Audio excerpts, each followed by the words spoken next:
I can remember being completely hopeless and helpless and thinking that the rest of my life was going to be like what I'd seen from all the rest of my family. Literally, the birds were singing for the first time in my life, Oh, you know? man. So, like, everything looked different. I think that's what, for me, that's what a lot of this is. Like, because every day I feel so just deeply unworthy and incapable of doing what I feel God is like pushing me to do. But my favorite one of all is probably several hundred people following him. He turns around and says, if you guys want to keep following, you got to eat my flesh and drink my blood. I was sitting in a staff meeting on a Monday morning. We were in our third hour of trying to figure out how to not keep the biggest givers in the church from to stop giving, to leave. And I remember the Holy Spirit just confronted me at that moment. And I thought, all I could think is, if I'm lying on my deathbed, 40, 50 years from now, and this is how I look back thinking, this is how I spent my life, I would be miserable. When you don't have a building, Sundays hit differently. Honestly, it can be a little painful at times. It's because it's easy when you get everybody in the same room at the same time and you can see the productivity and the fruitfulness of your labor. It's so fleshly satisfying. Like, people knowing who I am and calling me pastor and listening to me talk for 45 minutes on Sunday mornings. None of that stuff exists in the organic world. And so your flesh just gets ripped apart. He's a missionary to that country. And he says the average lifespan of someone after they come to know Jesus is like 36 days. It's unbelievable. Hello and welcome. I'm your host, Brandon Ward, back with another episode of Order Within. I'm excited. I have a guest joining me today. I'm very much looking forward to talking to, and I have been. Kevin Beasley will be joining me today. Kevin is a disciple-making multiplier, a coach, husband, and father who helps everyday believers love like Jesus and live like missionaries where they live, work, and play, which I'm very excited to talk about. After years in church and business leadership, he's devoted his life to equipping people to multiply disciples through simple, reproducible, spirit-led communities and practical tools.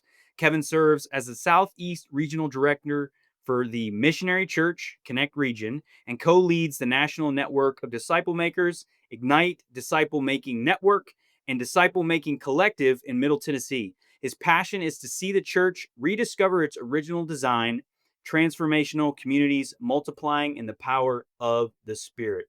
I want to welcome Kevin to the show. Kevin, thank you for joining me, brother. Hey, man, thanks for having me. Excited to be here, and also excited to be with a fellow. I don't know if you would consider yourself a Southerner. Oh, yeah. Grew up in Yeah, West Virginia, live in North Carolina. that's awesome. So a You can hear fellow the way. Southerner. That's Awesome. right.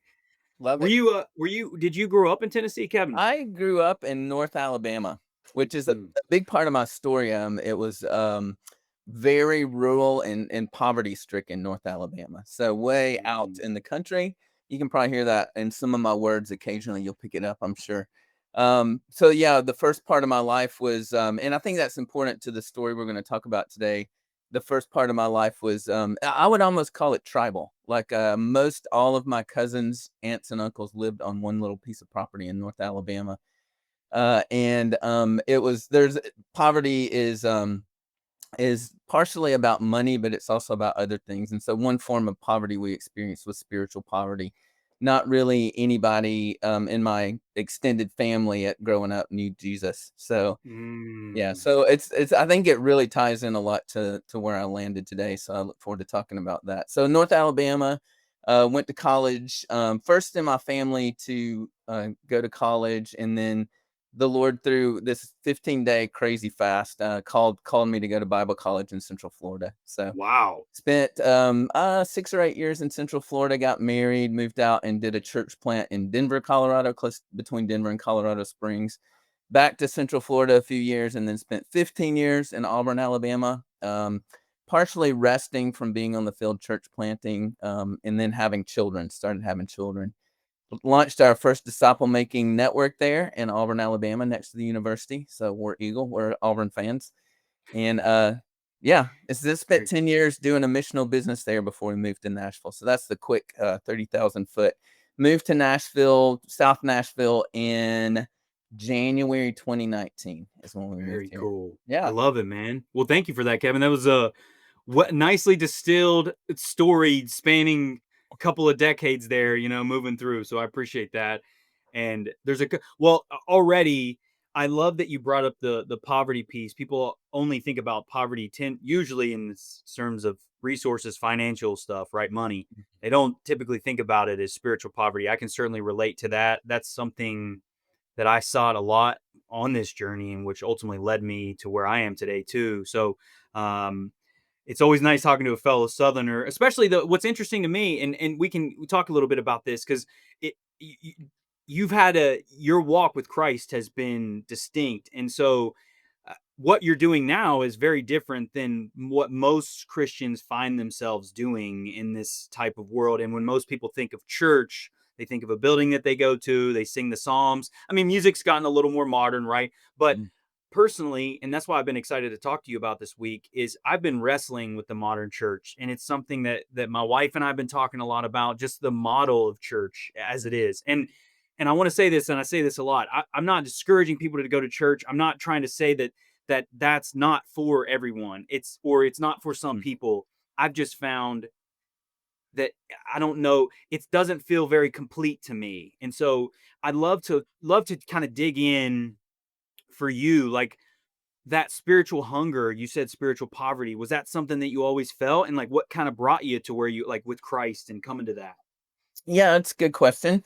Um, as I was growing up, the only time I can remember doing anything that was, kind of what we would consider traditional church related are funerals and weddings.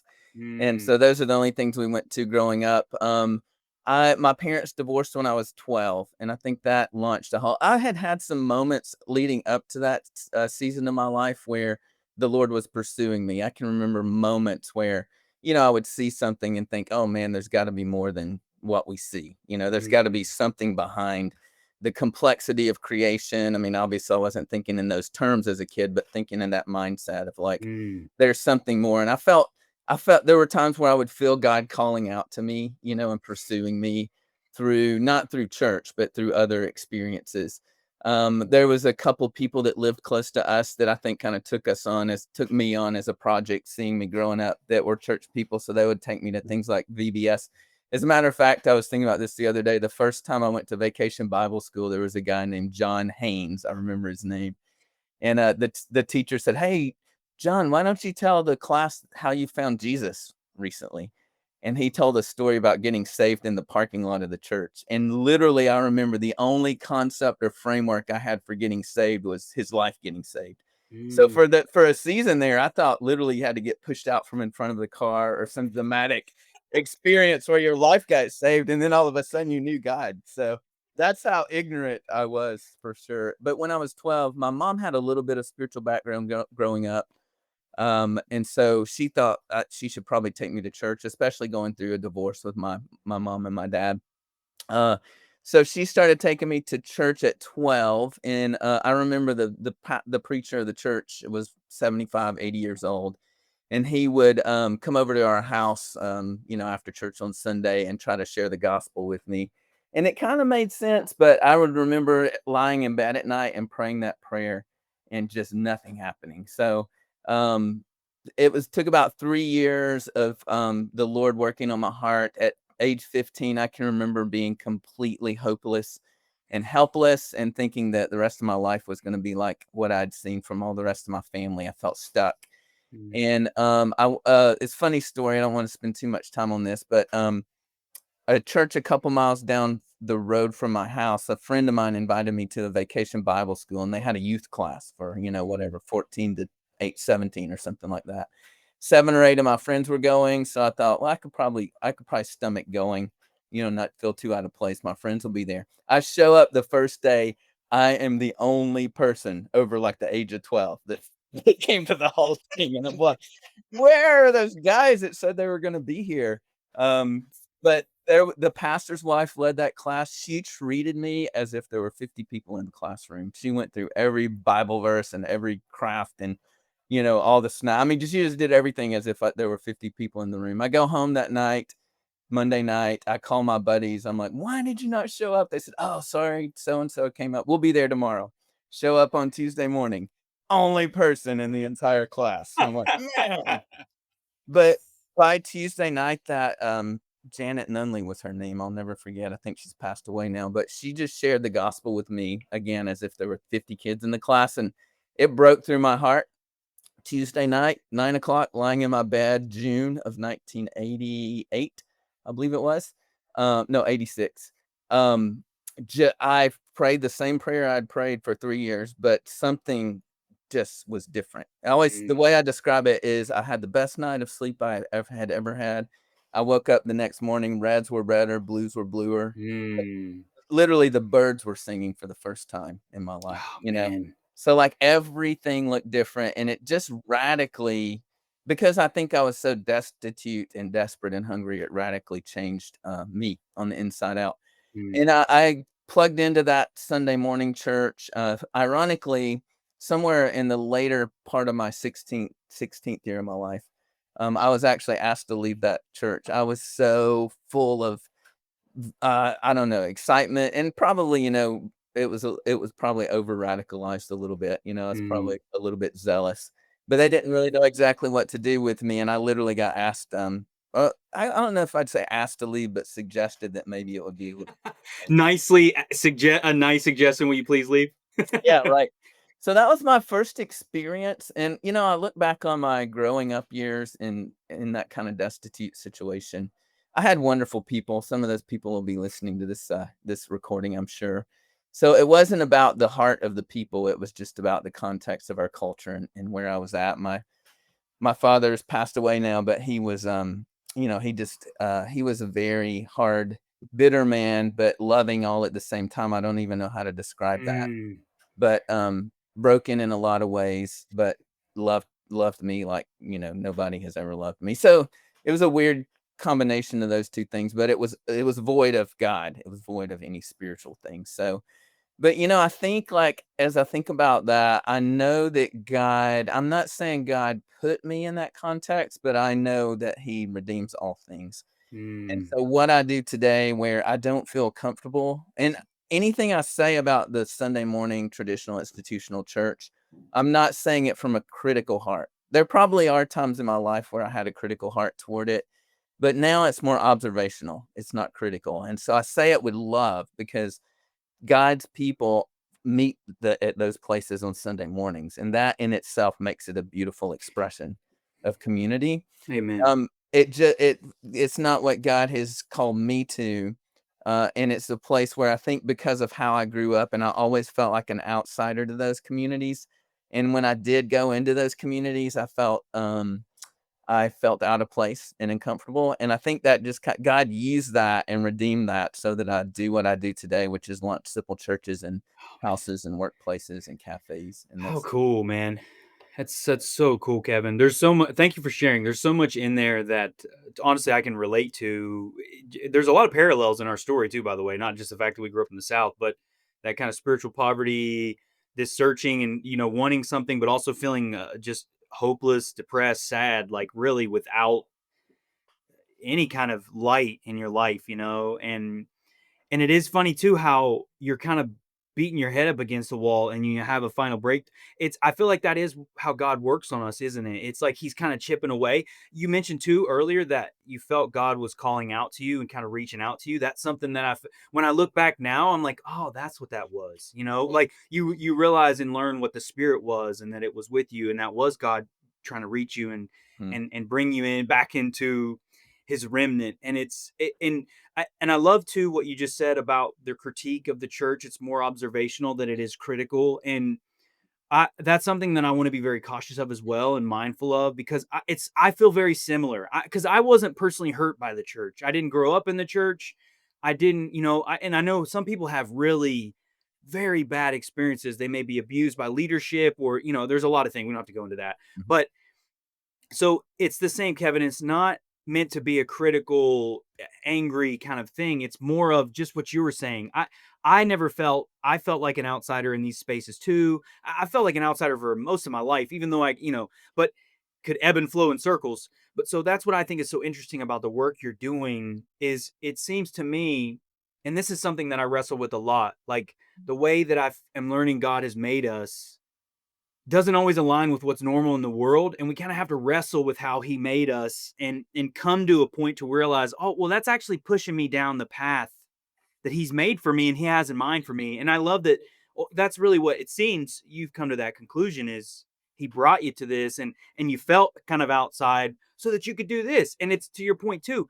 It's not to, because it is a beautiful thing seeing the church come and gather, and like that's, I don't want to tear that down at all. It's just I'm like you in the sense that I'm very zealous. And I could spend hours, I don't want to spend 5 minutes on a question in a Bible study. I want to spend an hour on one question diving in, and it's just, it doesn't happen, and that's okay. But so uh, so you were feeling, you started doing it, you started doing the work. Hmm. What Yeah, was it?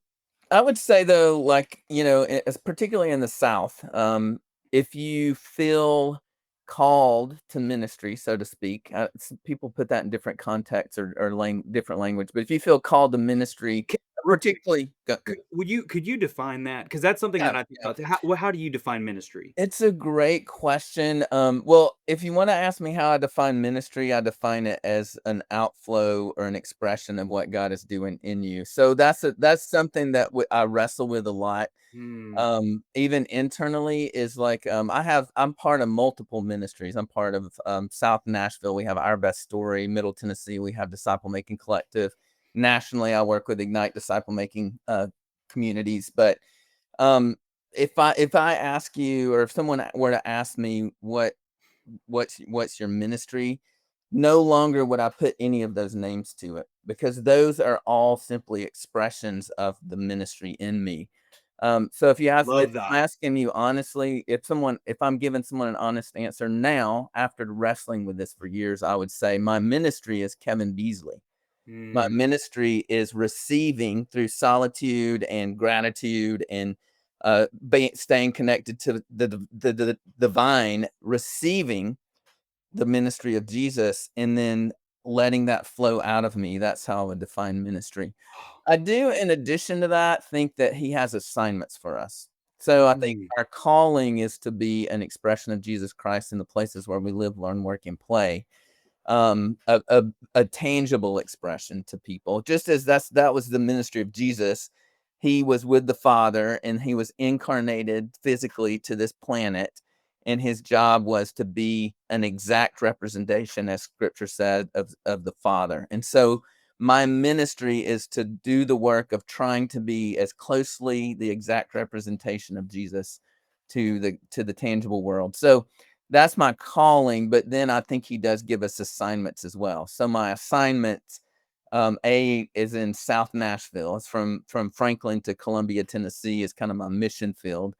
I'll have another assignment in Middle Tennessee with the Disciple Making Collective that goes from Clarksville to um, to Columbia, Tennessee. So, like, we have a calling to be a representative that's closely representing Jesus as we possibly can in the places where we live, learn, work, and play, to be the tangible expression of Jesus Christ. But then I think he gives us assignments. Is that helpful? That was super helpful, and I appreciate that because sometimes it's, people have said what I'm doing in Substack is ministering, and I'm like, I don't know, I just start. It's like I struggle with it because it's I don't. But that's helpful because, and actually I love that. That actually really resonates with me too because it's more of, it's still pointing to God's authority and how he's working through us, and we're sharing what it to our best of our abilities, what he's leading us and guiding us to share. And because I think that's what, for me, that's what a lot of this is like, because I every day I feel so just deeply unworthy and incapable of doing what I feel God is like pushing me to do. But that, I love that Yeah. definition, Kevin. And And also, I don't think a calling is one and done. So if you look at the life of Peter, his first calling was very passive. Jesus just said, mm, "Follow me." He said, I mean, it was very active in that he had to choose to leave his business behind and his homeland and his family. But Peter's first calling was just to follow and watch, just it's a great observe point. Jesus. Yeah. Yeah. And then somewhere, as Jesus saw, and it wasn't just the 12 that Jesus was calling to follow me. That wasn't a specific calling. That was a very general calling. So he would say, "Follow me, follow me, follow me." Almost everybody that he came across, I think, we don't, it's not exactly recorded, but we have lots of places where Jesus said, "Follow me," except those 12 guys.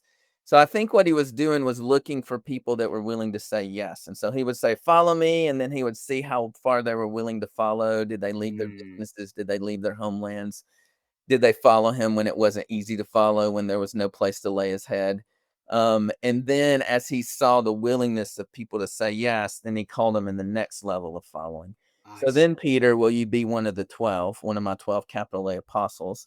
And then, yes, Peter did that well. He stumbled, he wasn't perfect. None of them were perfect. But then we have, after he had already denied Christ 3 times, Jesus came back. He saw in Peter a willingness, I think, and he said, "Feed my sheep, feed my sheep." Mm, So then he was asking Peter to be the shepherd of his church.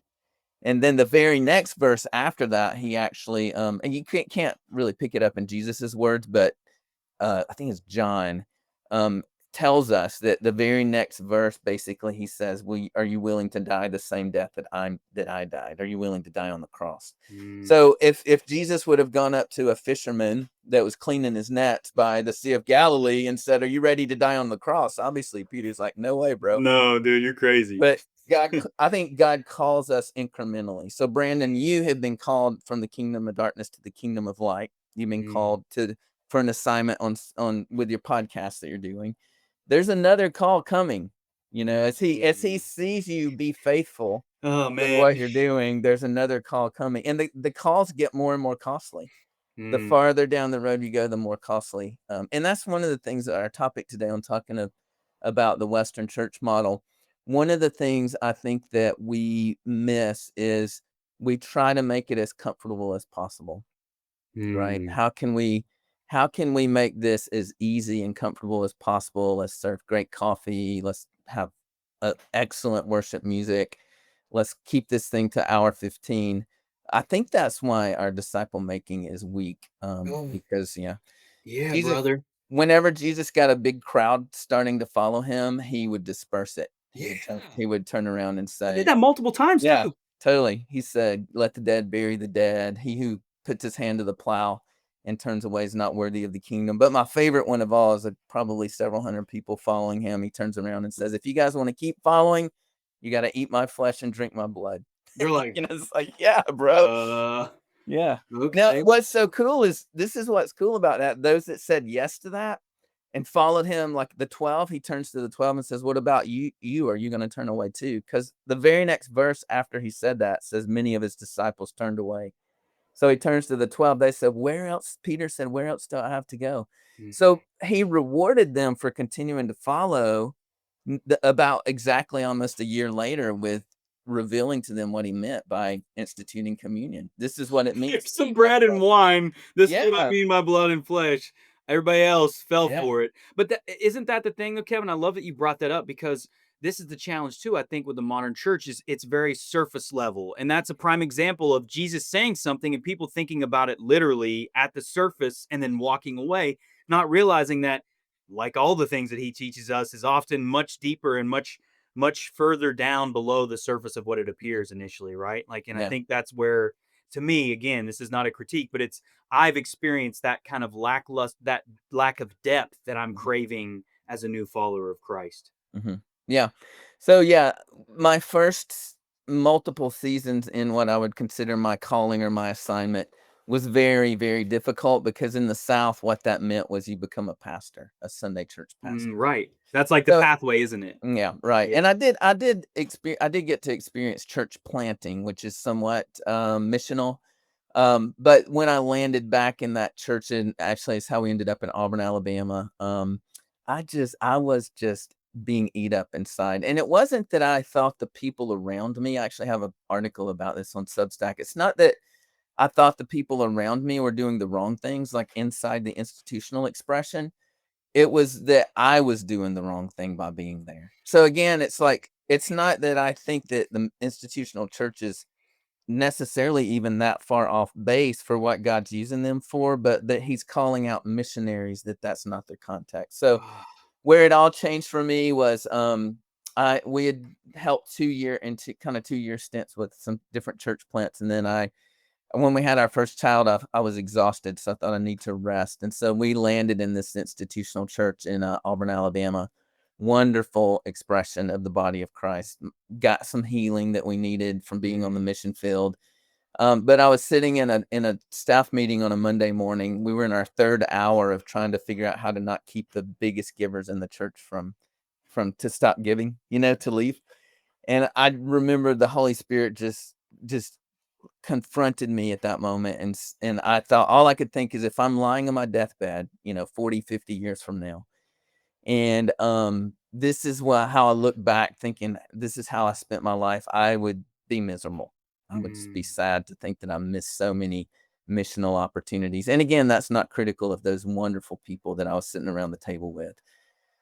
So that's when I read, I laid in a hammock on a Sunday afternoon and read an old book by George Barna called Revolution, which talks about how men were disconnecting from the institutional church. And I just asked the Lord to use me in a different kind of way. And it was hard for my wife because we had been she got pretty beat up on the church planting field in Colorado, and she was super happy there and Mhm. comfortable. And so it took a few months to kind of navigate how our family was going to do this, and then we launched our first disciple making network in Wow. Auburn.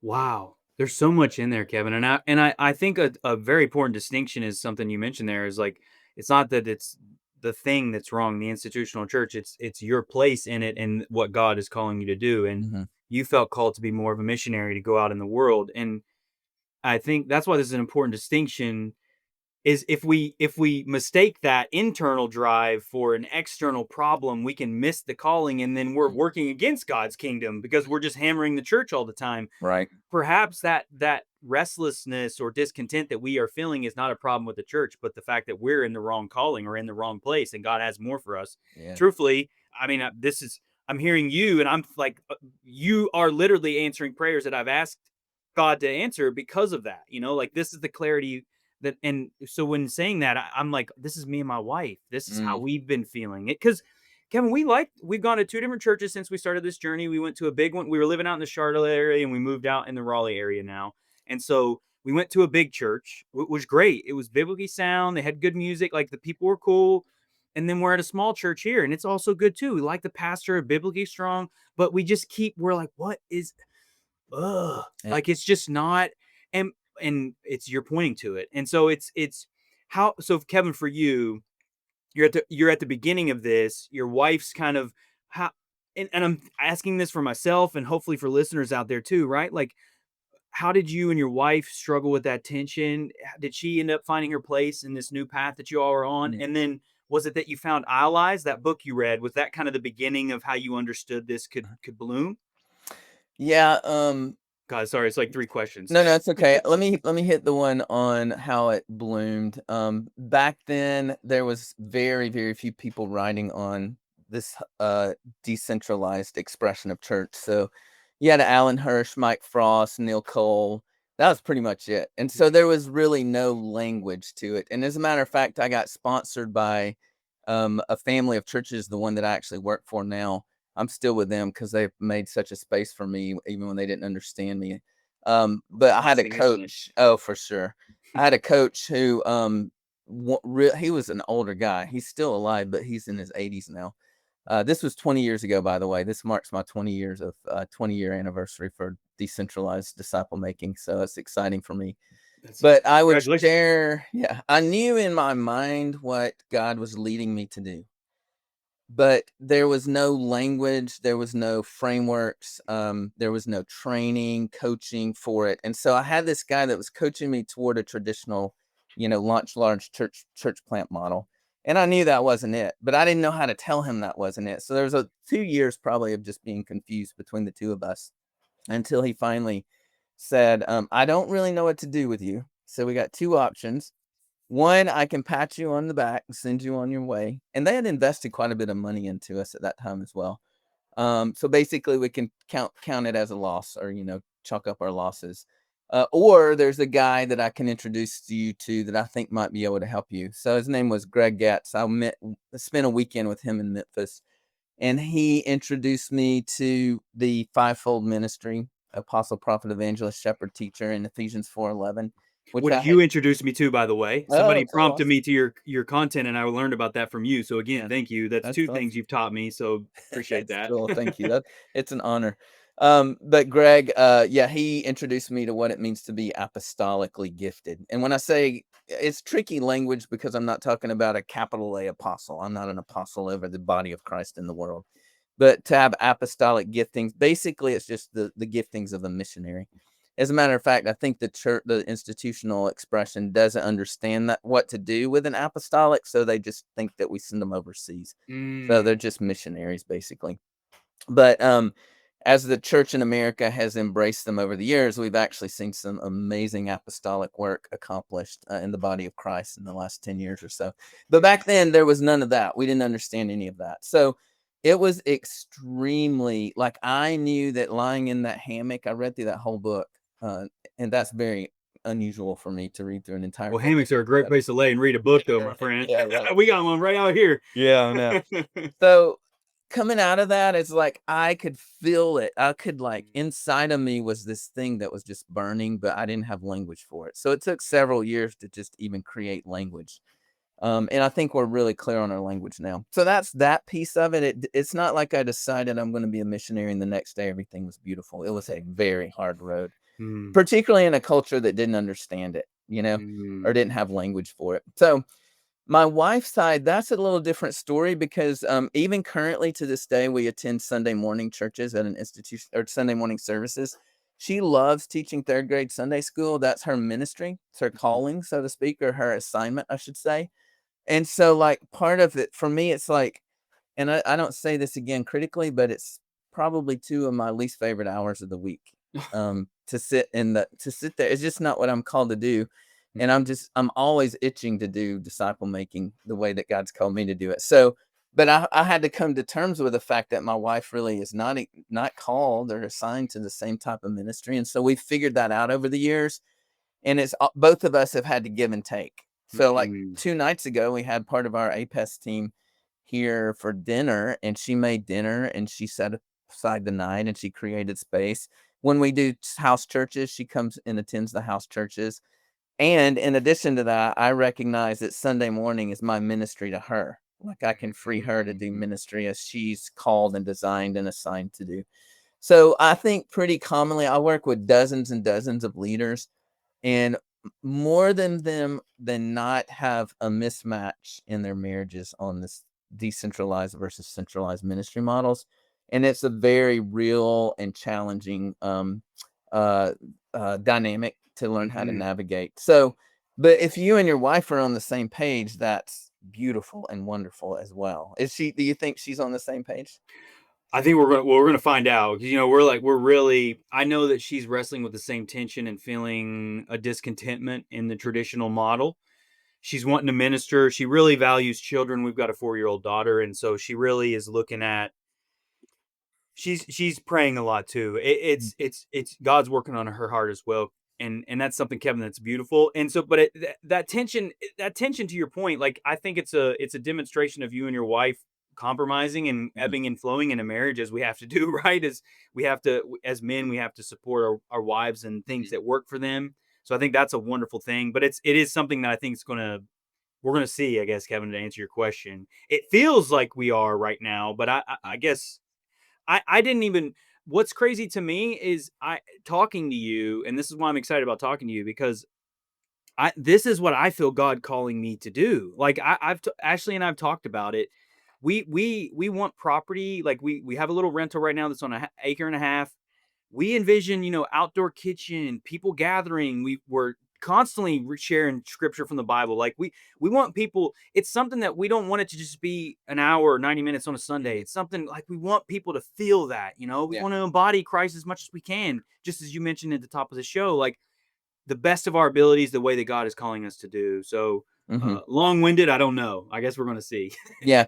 Yeah, I did actually just, 2 days ago, I posted a note on, my Substack, that's so real to me and it's so, personal. It says, "When you don't have a building, Sundays hit differently. Honestly, it can be a little painful at times. It's because it's easy when you get everybody in the same room at the same time and you can see the productivity and the fruitfulness of your labor, it's so fleshly satisfying. Mm, And one of the hardest things with decentralized models is you very rarely get an opportunity to see that. mm, And so what you're actually making a trade out. You're trading tangibility and satisfaction for intangibility and trust that the Holy Spirit is moving. I found some tools that really help with that. The number one tool that I introduce people to immediately is called the prayer map or oikos map. It's okay. not my invention. I mean, lots of decentralized movements use it, but if you ask me where my church building is, or where I see everyone together, I don't ever have them all together, but I have a very detailed oikos map that's basically a mind map that shows everybody who I've made disciples with and who they're making disciples with, and there. So it's just a visual representation. There's an article on the Substack on kevinebeasley.com, but it gives me a little bit of tangibility, and it also serves as my prayer map. So when you're doing fourth and fifth generation disciple making, this is how I kind of say that generational disciple making. I know all of my if you think about yourself, you know the first and last name of your two parents and maybe step parents, right? You know all four first and last names of your grandparents, and you might even know their middle name, all four of them. When you get to great grandparents, which is three generations back, you probably don't know all eight of their first and last names. You definitely don't know their middle names. And then when you get to the fourth generation back, which is 16 great-great-grandparents, you probably don't know hardly any of their names unless you're into genealogy or something like that. So that's how multi-generational organic disciple making works. When you've made a disciple who's made a disciple who's made a disciple, you probably don't even know their names. Mm, And so you lose track of what the Lord's doing, the fruit that the Lord's producing in you. mm, So the more that you can keep track of that, the more it reminds you, encourages you, and the more you can steward that downline. So we've just had a couple of fifth generation groups start. Kind of in the disciple making world, fourth generation is your target. And that's because by the fourth generation, the disciples that are being made don't know my name. And so only God gets the glory, right? I And it see. I also love that. it also is where it starts self-perpetuating. If you can keep a DNA down to the fourth generation, it kind of self-perpetuates. So that's kind of a goal in disciple Mm, making. So we just recently had some fifth generation groups start in disciples, praise and the Lord. it's amazing. So but they don't even know who I am. And so like all of the stuff about ministry that feeds your flesh, like people knowing who I am and calling me pastor and listening to me talk for Mm, 45 minutes on Sunday mornings. None of that stuff exists in the organic world. And so your flesh just gets ripped apart. mm. I mean, and it's painful at times, but it's beautiful. Again, because only in the end, only God gets the glory. Kevin, is that why your wife struggled initially? Was kind of getting beaten up in that way? Because you said she got beat up out in Colorado, or was that different circumstances Yeah. related specifically to Yeah, that? that was actually a traditional church plant. That was just an abusive leader. Oh, got it. Okay, Yeah, gotcha. but, no, I think the reason, and this is something that as spiritual leaders of our families, we have to really stay aware, is I think I drug her around doing doing things she I wasn't all the see. and so, yeah, part of it I'm responsible for. But, I taking see. her to the mission field when yeah, and still I have to try to balance that, which is why I try to be faithful to our Sunday morning church here. Gotcha. That's your way of honoring her Yeah, calling, which is yeah, great. And I think that's an important distinction as married couples. If you're not aligned necessarily on your purpose or calling, like how can you support one another and each other's callings, right? That's crucial. yeah, That's a strong piece of wisdom right there, man. Like mhm. hopefully people can lean into. Well, Kevin, so you've been doing this for a couple decades now. Sounds like, right? 20 years you just said earlier. Yeah. So um where from where you started to where you are now, what are probably a couple of the big lessons that you learned? And then after that, what are you excited about as you're going maybe into the next 20 if God's Yeah, yeah. give you that, right? Good question.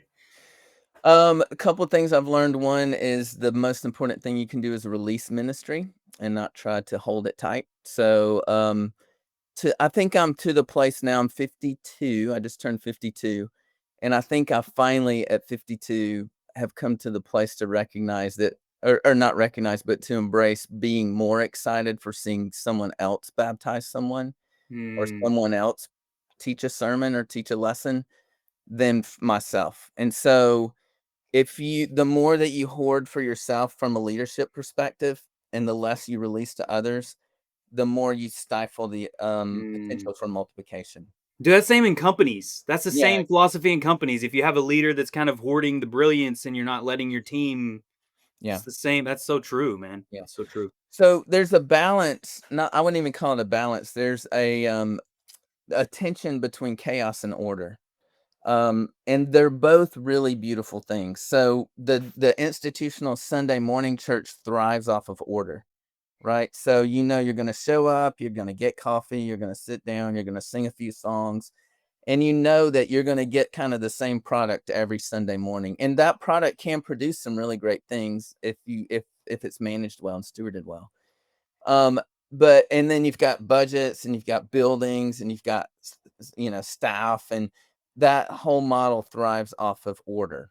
Mm, In the decentralized this disciple making world, like if you look at what's happening even in Iraq with women launching underground churches, and in China with underground churches, it's just chaos. It's mass mm. chaos. It has to be, because at Woof. any given moment somebody could die, right? Yeah, yeah. And that's Something we take for granted, by the way, here in the States. yeah, We for take sure. that for granted. Nigeria, there's a lot of countries that Yeah. do not have the luxury that you and I do right now Yeah, to be and able being a to do that. Christian in those places is chaos. It's brutal. Somebody told me, I don't remember if it was Nigeria. I can't remember. There's a country he was talking to me about. He's a missionary to that country, and he says the average lifespan of someone after they come to know Jesus is like 36 days. It's It's unbelievable. wild, man. Yeah, That's wild. yeah, That's man, we take a lot of things for granted here in the States, yeah. friend. But it's super missional. Like the gospel spreads like wildfire. So there's They these two. taste it, I imagine, in a place that's hard. They're probably Yeah, tasting life for the first time. right. That's probably why they're willing to give their lives too Oh, like for that. sure. Yeah. Because Yeah. yeah, that's So crazy. so we thrive off order. Missional living thrives off chaos, decentralized. That's what decentralized is, just chaos. But each of those serve a purpose. So order creates sustainability, and chaos creates multiplication. That's pretty Mm. consistent across the board. So for example, the I don't want to get too deep into this because I literally could spend an hour, but um currently, the smartest people in the world are spending more money in the world than on any other project probably, is how do we create self-perpetuating fusion energy.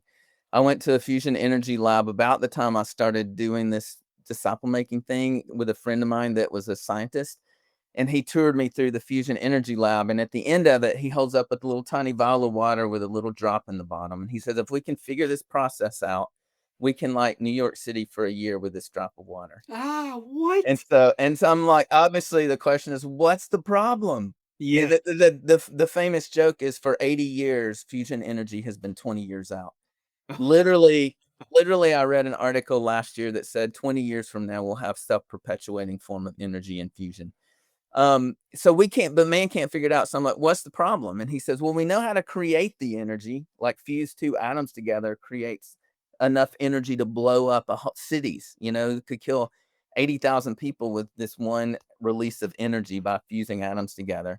So we know how to create it, and we know how to sustain it. In this little lab that I toured, they had this literally called the bottle, which was like an 8-foot sphere, like a globe, with about 100,000 magnets wrapped around it so that they could create a fusion energy reaction inside of it.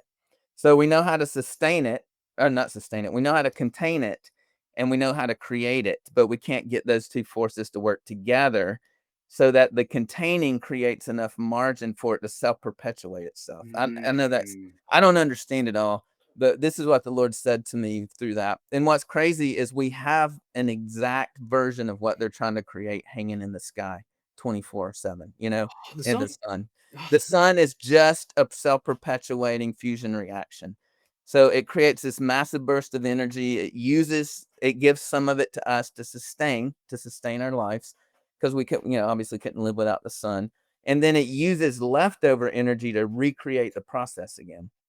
And the Lord just ripped me up during that tour after the few days after that. And about that time, I read a book by D. Hock, the founder of Visa, the credit card company, who used these principles to create Visa of the overlap between chaos and order. That's And their so, that's their logo. yeah, chaord is the word that he said. Ah. So the overlap of chaos and order is what D. Hock called chaord. And I believe that it actually describes the life of Jesus. So he came out of the law, which is perfect order. If you do this, you get this result. If you don't do this, you get this result. Perfect order was the law, the Old Testament law. Jesus came and he said, I didn't come to abolish the law, but I come to fulfill the law. Mm. And he fulfilled the law by an expression of grace, which says, it doesn't matter what you do, you get all of me. So that 33 years where order, the law, overlapped with chaos, which is grace in that expression.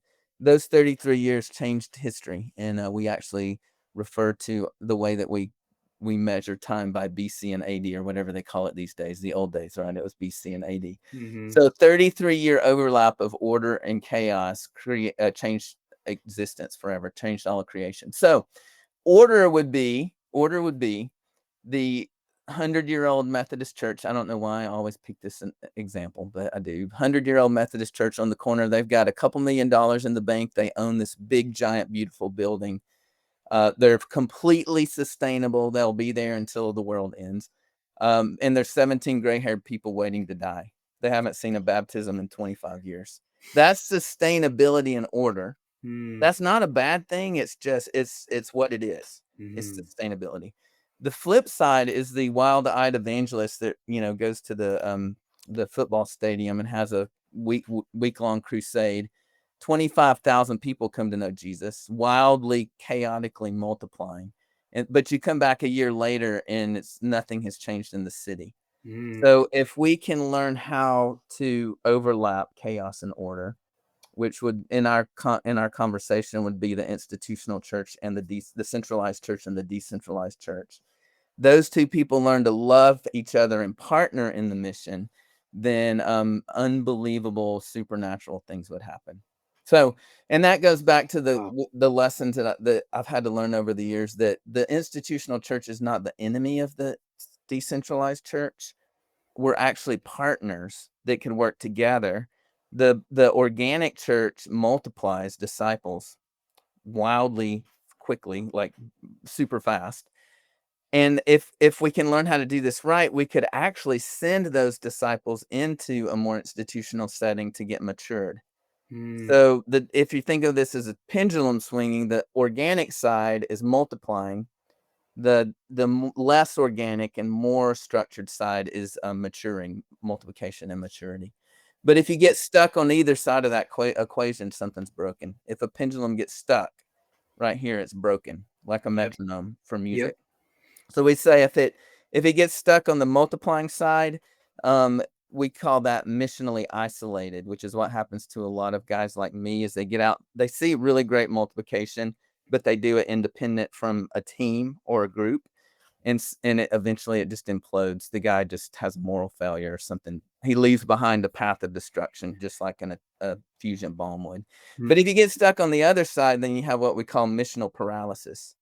Everything's sustainable and everything looks good. There's a fence built around all the sheep and they're safe and secure, but there's no new sheep coming in the fence. That's Yeah, So everybody's kinda lukewarm. you and I are called and designed and knit together in our mother's womb to be missional, to work, to Mm. to invest our lives outside the four walls. But the problem is that doesn't make money, and Ha. the Yeah. church doesn't generally financially support it, and so you have to figure out, it's really hard. Like, that's been I think you asked me actually what's been the biggest lessons. One is, like, don't expect the church to support, finance, undergird Mm. the missional movement. Just don't expect it, because it's probably not gonna happen.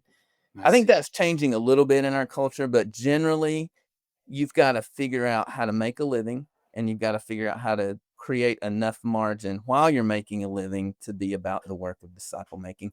It took me 50 plus years to get there, but I'm actually there, which this the last 2 years has been a blessing financially. Wow. So you've kind of got you've worked out a model that's sustainable in the sense. Yeah. Kevin, what's wild, man, is that I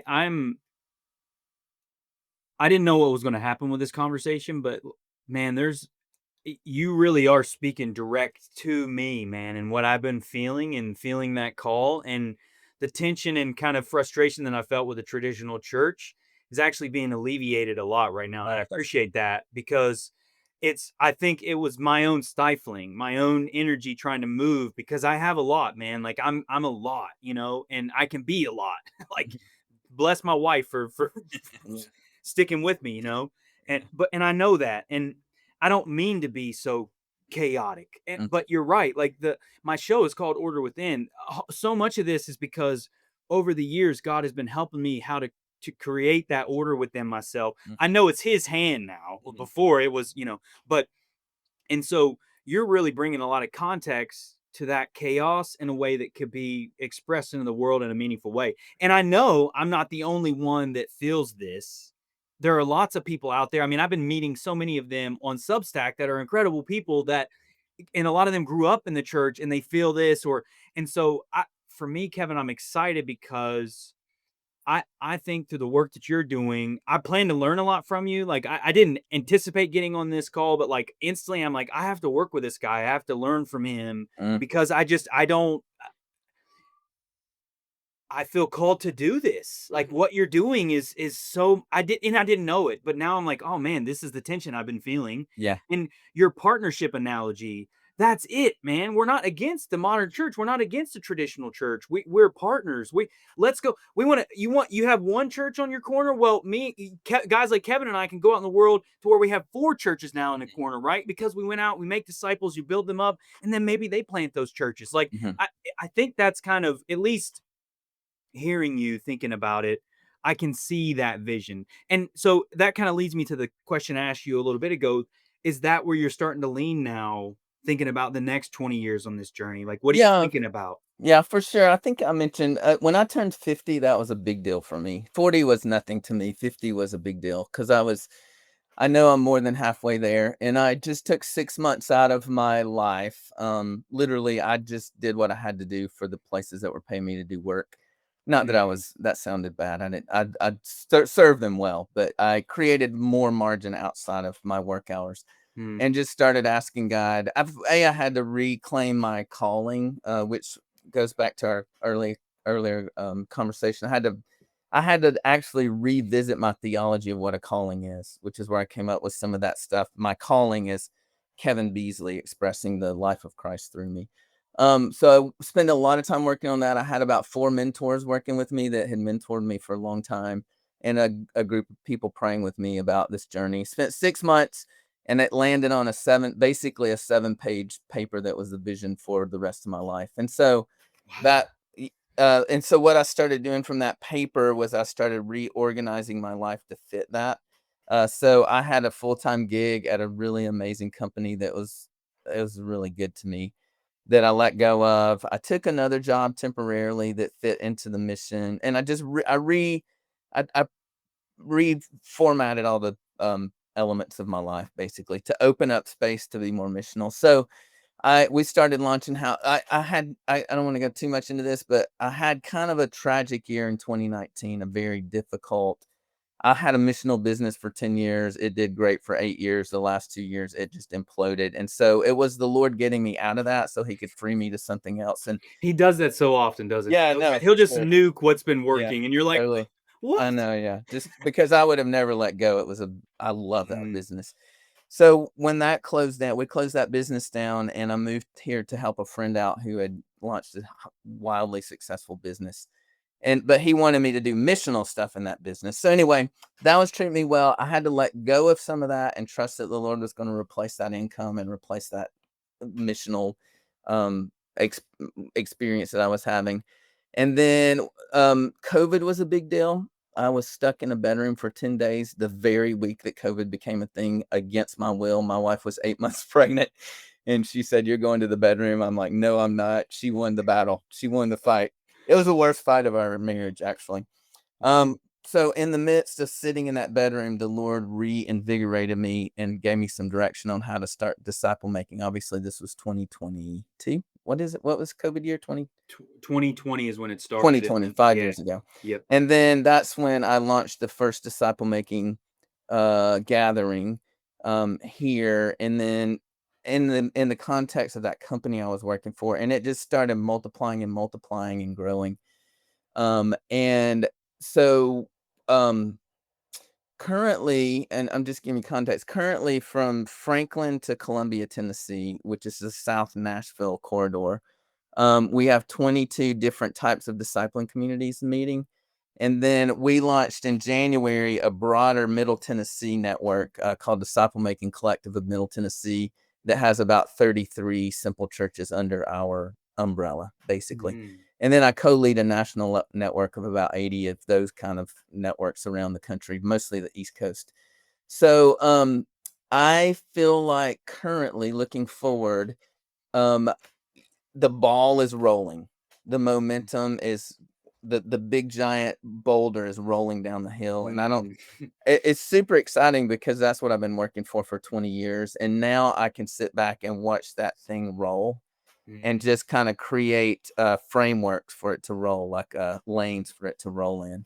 Wow. And so what I've spent most of my energy on in the last couple of years is creating pathways for disciple making. I think I spent probably 17 or 18 years just getting a language and getting a DNA and a culture. And then finally, after all of that time, the last 2 to 3 years, we've been able to put together kind of a pathway for disciple making. So just to give you some brief examples of our tools, it starts with a 21-day challenge, which is kind of our introduction into disciple making. It's just 21 days. It's super short, but it helps kind of uncover if someone's ready to do this and what they're willing to do. Interesting. It's just a little time with the Lord and His Scripture every day with some Bible journaling and some structured prayer. And then on day 7, 14, and 21, we debrief and we start introducing some tools like the prayer map, the oikos map I mentioned earlier, how to share your 3-minute testimony. Very structured, but it's just to say, is this person ready? This is an on-ramp to our pathway. And then we start training people on how to have spiritual conversations in the places where they live, work, and play. So this is not for church staff members because the place where they live, work, and play, people already know Jesus. Place of God. Yep. Yeah. This is for people in the mission field, and then we teach them how to have those conversations, and then we teach them how to gather together what we call a seeker group, which is just a casual couple meetings with a few people that might be interested. And then if they find some disciplable people, we move them into what's called an X group, and then eventually that X group it's same gender, 3 to 5 people, highly accountable, very structured, not very structured, but very consistent, committed. And then those people usually start saying, "Man, I wish my wife was part of this, or I wish my husband was part of this." And so at that point, we transition into what we call a discipling community, which is a co-ed group, which becomes the potential simple church. And then start teaching them. We have 9 behaviors that we find in Scripture that defines a church. We start having them implant those into that discipling community. And once they've implanted all 9, and they're acting, they're doing fellowship and communion and baptizing people and sharing their faith together as a community, then they have an opportunity to identify as a simple church, and that becomes kind of under our umbrella of simple churches. So I said all that. That was a lot of words, but I say all that to say what I'm super excited about in the future is having this pathway or these rails for this thing to run on. We also introduced, like 8 months ago, we introduced healing and deliverance prayers, which has been, I can't even begin to tell you how powerful that's been as an on-ramp into disciple making. So we're kind of putting together healing and deliverance prayer teams to pray. We do 2-hour prayer sessions with people, and that typically that is like a catalyst where they have this amazing experience, transformational experience with the Holy Spirit and with the Lord. And they're like, "Tell me what's next. Like, that was so good. I need to know what's next." It's a 21-day challenge. So we feed them into that pathway. Wow. So I love it. two things. I kind of started this earlier. Two things I've learned over the years. One is release leadership. Never have a tight fist over who's in charge or leadership. And then secondly is set before people a very clear pathway of what it looks like for your group to make disciples. 99 out of 100 people, apostolically gifted people, do really well with creating pathways and like doing things off the cuff. Not the other 99 people have no idea where to start making disciples, so they need a very clear pathway and how that Mm. works. So those are the two things. And so pointing forward, those are the two things: is continue to release leadership on a much broader level, which Substack has opened up unbelievable opportunities where I'm not just The like, Lord is working on yeah, Substack, man. It's I crazy know there. it really is crazy. So I have at least one meeting a week with someone on Substack, and then on top of that, create really good outline pathways for people to come make disciples. So And I know we're Kevin, out I of want to time. clarify real quick. So you said just a second ago, 99. You said, were you meaning one person is really good at the chaos, and then the 99 others are that Yeah, need that? Is that what you yeah, mean? Is that that's what it? probably an exaggeration, but at least 80% of the people don't know how to create, and they're not designed to create pathways. I see. So that, and I would say actually there's going to be some, if you think of the apostle, prophet, evangelist, shepherd, teacher, the apostles are really, really good at creating those pathways. That's kind of their sweet spot. Mm. So evangelists, both the apostle and evangelists, are outward focused outside the four walls of the church. And if you divide those into two, the apostles see the forest and the evangelists see the trees. Uh, So evangelists are trying to win each tree to Jesus. That's their primary the focus. street preachers, right out there Yeah, in the street. right. Yeah, yeah. But the apostolics are looking at the forest and saying, how do we steward this ecosystem of Mm. disciple making?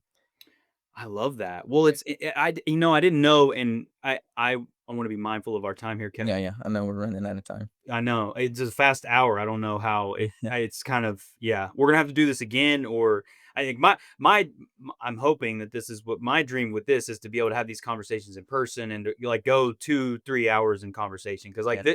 I could literally sit and talk to you for another 2 hours. I know, like, without a doubt, just because it's so fascinating, and I'm interested in what you're doing, and I think you've illuminated a lot of an alternative path or calling for me that I didn't understand and didn't even realize was really out there. I'd looked into some of your work. I had added some of the books that I've just been kind of dipping into the resources you're sharing. So I think I appreciate you doing the Lord's work in the way that you are. And I think there's a lot of people that are going to learn from you, Kevin. I plan to be one of them. I mean, I'm going to look at, I mean, we're going to talk. I like plan to talk with you Mm, after we end our show here, but, because I just know there's a lot of what I sense, and this is something I've been praying a lot, right? I've been thinking about this a lot, and God's been telling me, like, be a voice and to see what I'm seeing, and like there's this revitalization that's happening in our country, and there's a lot of people that are hungering for more, even if they're just going to church again, and that's what we talk about. I think these models are so important. I love the partnership model, the way you viewed it. If some people feel drawn to just go to an ordinary church that they have never, then good. Like, that's a seed, right? But I think there are a lot of people that have felt outside of the modern church or traditional church, and what you're offering them in these pathways, in this apostolic apos- path, apostolic, apostolic. apostolic. Geez, thank you. Yeah. Apostolic path. I always say my name is Kevin Beasley and I'm an apostolic, a recovering apostolic. That's so the apostolic path. I love that. Thank you. A recovering apostolic. I guess I'm a beginning apostolic, I guess. Hopefully, maybe so here. That's the Yeah. thing. But I just think that there, especially on Substack, I just feel like it's a unique, there's a remnant of people that are growing there that I'm noticing that are kind of black sheeps in a Hmm. lot of Right. ways. And Yes. and I think you really, like, what you're doing is very black sheepish, even in the church world, in the world of Christianity. So, one, I commend you for that, and two, I just appreciate the work that you're doing. We're at the hour here, Kevin. Was there anything that we didn't cover? I mean, I feel like we could definitely Oh talk more. man, I could continue talking just like you all day long. So Yeah. I don't think so. If you want to dig your toe in a little bit to the tools that we use, you could find them at disciplemakingcollective.com. Okay. Obviously, I put a lot of things on my Substack, which actually has a custom URL of kevinebeasley.com. So, yeah, you can find me really if you go to Substack or either go reach out on the website. I am wide open to talk to anybody that wants I to. can tell you were engaged, like you were Yeah. instantly commenting back at me and sending me DMs, and like Uh, I was really I appreciated that zeal because like yeah. I can connect to that. And I'll make sure to list that in the show notes here for you, Kevin. So well, this is great. I'd love to have you on again. I'm going to continue to learn from you and follow your work. I hope that others out there who may be interested in this or feel kind of outside of the traditional model of church, Kevin's offering, I think, something very vital that the world needs right now. We need workers, right? Jesus tells us that we need workers. The kingdom needs workers, and I think this is a prime example of that. And that there's a lot of different roles. That's why we have a body of the church. We all fill different roles, and some of us need to be out there being the hands and feet, walking around and sharing. And so I just really appreciate it, Kevin. I would encourage you to reach out to him. I've personally found him to be very accessible. I'll share the information in the show notes there, and just really appreciate what you're doing, Kevin. Appreciate you coming on the show, and I pray, brother, that God will continue to lead you and that you'll do the Lord's work, and that anybody that may be out there feeling drawn to this work or just feeling the pull of the Lord, answer it, lean into him, just let him. Kevin mentioned it earlier at the top of the show, like God reaches out to us so frequently, and if you feel that, whatever that may mean, just answer it, Mm. and let him lead you a little bit, right? Take those steps and see where it goes. It's good. Thank you. Well, cool. Well, Kevin, blessings, brother. I really Yeah. appreciate you. Appreciate the listeners out there. So God bless. And until next time.